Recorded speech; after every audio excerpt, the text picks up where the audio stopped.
এটা হলো হরিদাসপুর, আর এই ভাঙাচোরা ঘরটা হলো কৃষক হরিদাসের।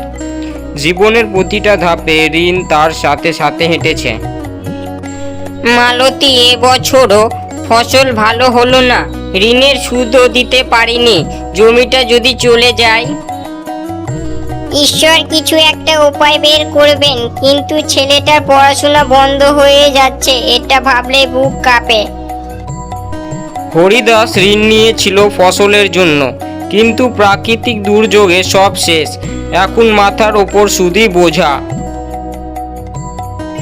ও হরিদাস, এবার এসেছিস, দে এবার জমির কাগজ। ঋণ শোধ করতে তো পারবি না? আর একটু সময় দাও গোবিন্দদা, আমি কোনোভাবে কামিয়ে দেব। আমার ছেলেটা এখন ছোট। তোর মায়া মমতা আমার পেট ভরবে না। পরের পূর্ণিমায় যদি টাকা না দিস, তোর জমি আমি কেড়ে নেব।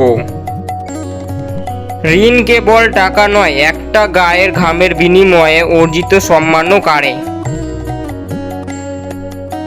রাহুল, তুই যদি ঠিকমতো মানুষ হোস, এই ঋণের ঘোর একদিন ঘুরে দাঁড়াবে।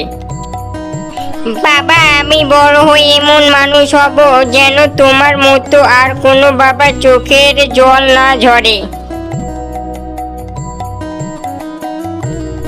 ঋণের ঘর থেকে উঠে দাঁড়ানোর গল্প এটা, যেখানে এক বাবার কষ্ট আর এক ছেলের দৃঢ় ইচ্ছা এক হয়ে বদলে দিল ভবিষ্যৎকে। তুই আমার গর্ব রে রাহুল, তোর জন্যই আজ আমি ঋণ মুক্ত। ঋণের ঘর এখন আশার ঘর বাবা।